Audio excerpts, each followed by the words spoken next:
अस्सलाम वालेकुम। Second chapter की तरफ हम जाने लगे हैं। सेकंड चैप्टर है हमारा सेकंड चैप्टर हमारा है the project management and information technology context. Context का क्या मतलब होता है? कॉन्टेक्स्ट कहते हैं हम कोई भी इन्वायरमेंट। अब यहाँ पर इसका मतलब क्या बन रहा है? The project management and information technology context मतलब हमने इन्फॉर्मेशन टेक्नोलॉजी के हवाले से इसे देखना है, environmental view point of view से इसे देखना है। ठीक है, इन्वायरमेंटल पॉइंट ऑफ व्यू से क्या है ये project management.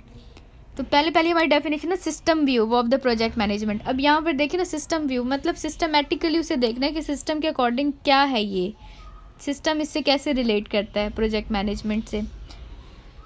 Even though projects are temporary and intended to provide a unique product or services, you cannot run a project in isolation. If project managers lead projects in isolation, it is unlikely that they will ever truly serve the needs of the organization. इस बात का क्या मतलब है?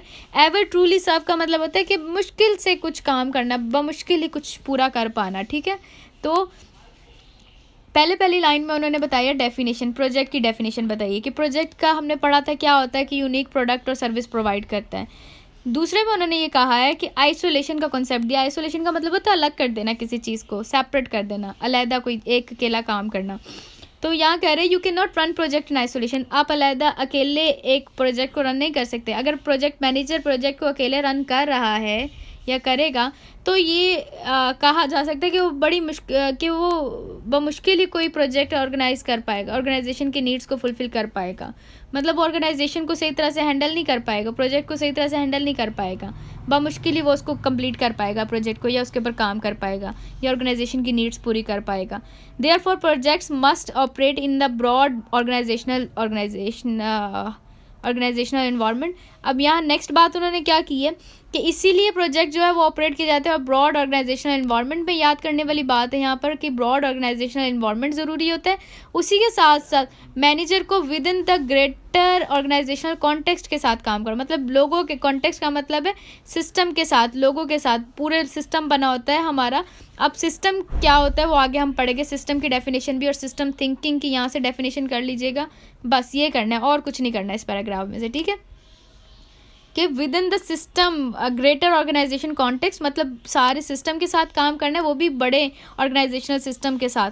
और organizational environment, broad organizational environment भी बड़ी होनी चाहिए, सिस्टम भी बड़ा होना चाहिए। साथ में हमारा अकेले आप कुछ नहीं कर सकते, union is strength. System thinking की डेफिनेशन है describes it's this holistic view of carrying out project with in the context और ऑफ द ऑर्गेनाइजेशन। मतलब ये डिस्क्राइब करता है कि होलिस्टिक व्यू के पूरा टोटल क्या उसका व्यू है सारी चीज़ों को मद्देनज़र रखते हुए, और carrying out project with in, project को कंप्लीट करना है किसके साथ? कॉन्टेक्स्ट के साथ और ऑफ द ऑर्गेनाइजेशन, ऑर्गेनाइजेशन के हर इंसान, मेंबर और एनवायरनमेंट के साथ उसे कंप्लीट करना है। ठीक है, what is system approach? System approach की डेफिनेशन यहाँ पर क्या की हुई कि टर्म इमर्ज इन 1950s। 1950s क्या है? इमर्ज क्या है? सॉरी, इमर्ज का क्या मतलब है? उभरना। तो ये 1950s में पहली दफ़ा उभरी या अमल में आई। आगे उसकी डेफिनेशन के लिए कुछ एक वर्ड्स यहाँ पे है, स्पेसिफिकली इन्हें याद कर ले। होलिस्टिक एंड एनालिसिस अप्रोच, किस लिए? Solving complex problem. ठीक है, और इंक्लूड क्या करता है? इंक्लूड ये तीन नाम याद कर ले, system philosophy, system analysis and system management. ये तीन नाम इम्पॉर्टेंट है, एक मिनट, ये तीन नाम इसमें इस डेफिनेशन में याद कर ले कि इंक्लूड क्या करते हैं। ये इंक्लूड करता है सिस्टम फिलॉसफी को, सिस्टम एनालिसिस को और सिस्टम मैनेजमेंट को। इसके आगे डेफिनेशंस है प्रॉपर तीनों की।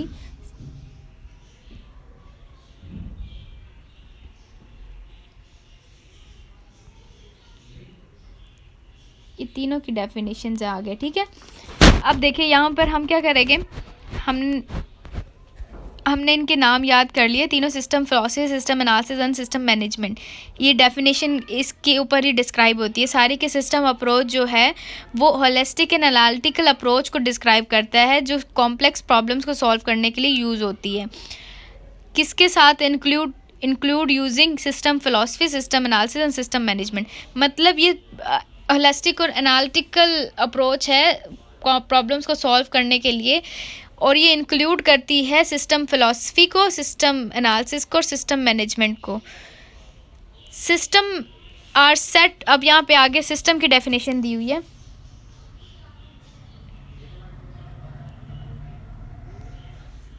ये हमारी सिस्टम की डेफिनेशन है कि सिस्टम क्या होता है। Systems are the set of interacting component that work within the environment to fulfil some purpose. तो ये सिस्टम की डेफिनेशन करनी है। और अब सिस्टम अप्रोच की डेफिनेशन करनी है, जिसके अंदर 3 नाम हो गए, system philosophy, system analysis, system management. System philosophy क्या है कि ये overall model for thinking about things are as system.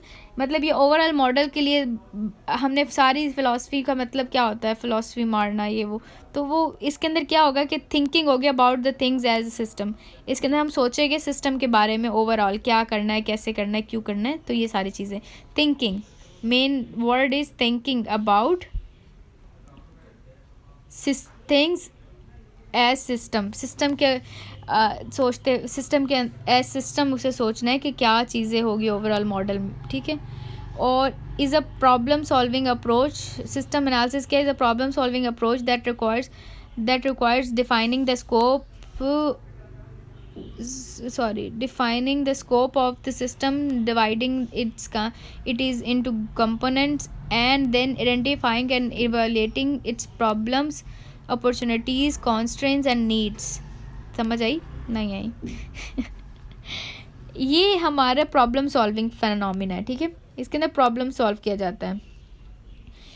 अब प्रॉब्लम सॉल्व कैसे करनी है, that requires defining the scope. Defining the scope का मतलब क्या है, स्कोप डिफाइन करना है। इसके अंदर स्कोप क्या होता था, पहले हमने पढ़ा था। स्कोप का मतलब होता है कि ओवरऑल उसका क्या रिजल्ट है, क्या बन रहा है, कैसे, सब कुछ, मतलब तो सिस्टम को डिफाइन कर रहा है, ठीक है। डिवाइडिंग कंपोनेंट्स को डिवाइड कर देना। Identifying evaluating it's problems, opportunities, constraints, सब चीज़ों को मद्देनज़र रखना है इसके अंदर कि अपॉर्चुनिटीज़ क्या है, कॉन्स्ट्रेंट्स क्या है, और रुकावटें जैसे होते हैं, अपॉर्चुनिटीज़ क्या है, प्रॉब्लम्स क्या है, सारी चीज़ों को इवेलेट करना, आइडेंटिफाई करना है इसके अंदर। इसको कंपोनेंट्स को डिवाइड करना है, फिर ये सारा कुछ इसके अंदर आ जाता है। मतलब basically it's a problem solving approach या प्रॉब्लम सॉल्विंग फिनोमेनन, ठीक है, जो कि फिर रिक्वायर करता है कि हमने स्कोप को देखना है सिस्टम के, इसको डिवाइड करना है, इवेलेट करना है, प्रॉब्लम्स को, अपॉर्चुनिटीज़ और कॉन्स्टेंट्स कहते हैं रुकावटों को, एंड नीड्स को। नीड्स क्या है हमारी।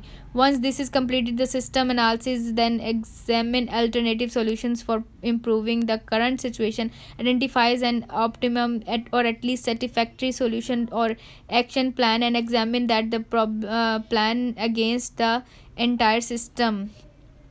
मैं क्या करूँ, इतना ज़्यादा नहीं याद हो रहा, तो मैंने सिंपली क्या करना है, सिस्टम एनालिसिस की डेफिनेशन याद करनी है ना। तो सिंपली मैं क्या करूँगी, सिस्टम एनालिसिस को मैंने अब समझ लिया पढ़ के, तो सिंपल इज़, मुझे क्या समझ आया मैंने वो पेपर में लिख देना है। मुझे ये समझ आया कि प्रॉब्लम सॉल्विंग अप्रोच है, इसके अंदर स्कोप को डिफाइन करते हैं, कंपोनेंट्स को डिवाइड करते हैं, दूसरी बात। तीसरी बात, इसके अंदर प्रॉब्लम को इवैल्यूएट करते हैं, प्रॉब्लम के अलावा अपॉर्चुनिटी, कांस्टेंट मतलब रुकावटें, और नीड्स को, इन 4 चीज़ों को इवैल्यूएट करते हैं। फिर क्या करते हैं, जब ये कंप्लीट हो जाता है, हमें प्रॉब्लम का एनालिसिस हो जाता है, एग्जामिन कर लेते हैं हम प्रॉब्लम क्या है, फिर उसके सोल्यूशन की तरफ जाते हैं। सोल्यूशन देखते हैं कि आइडेंटिफाई करते हैं कि ये सोल्यूशन, ऑप्टिमम सोल्यूशंस देखते हैं, जो अच्छा सोल्यूशन लगता है, जो सेटिस्फाई करते हैं हमें सोल्यूशन, उस सोल्यूशन के ऊपर एक्शन करते हैं। एक्शन करने के बाद प्रॉब्लम सॉल्व हो जाता है, बस। तो सिस्टम मैनेजमेंट क्या चीज़ है, system management address the business. अब ये क्या कर रहा है, एड्रेस कर रहा है बिजनेस को, technology and organizational issues associated with creating, maintaining and modifying a system. ये क्या कर रहा है, ये बिज़नेस को एड्रेस कर रहा है, सिर्फ बिज़नेस को नहीं, आगे बिज़नेस को, टेक्नोलॉजी को और ऑर्गेनाइजेशनल इश्यूज़ को कर रहा है, associated with creating, maintaining and modifying the system. Simply इसके अंदर 3 लफ्ज़ याद करने हमने कि ये जो है एड्रेस किसको कर रहा है, 3 चीज़ों को एड्रेस कर रहा है। कलर चेंज करते हैं। ये 3 चीज़ों को एड्रेस कर रहा है। किस किस चीज़ को एड्रेस किया इसने, बिजनेस और टेक्नोलॉजी और ऑर्गेनाइजेशनल इश्यूज़ को वो किया, एड्रेस किया। और ये किसके साथ एसोसिएट, किसके साथ, एसोसिएट का मतलब होता है मिलना, तो किसके साथ मिलकर इसने किया, creating, maintaining and modifying a system. In issues को कैसे इसने किया, सिस्टम को मैनेजमेंट कर रहा है ना, मतलब सिस्टम मैनेजमेंट। तो ये 3 चीज़ों को एड्रेस करता है, बिजनेस, टेक्नोलॉजी और ऑर्गेनाइजेशनल इश्यूज़ को associated with creating, maintaining and modifying. Associated का मतलब ये कि मिलकर किसके साथ, creating, maintaining and modifying system के साथ मिलकर उसको एड्रेस कर रहा है। ठीक है, आगे चलते हैं हम, बस ये यहीं तक करना है, आगे से कुछ नहीं करना है इसके अंदर।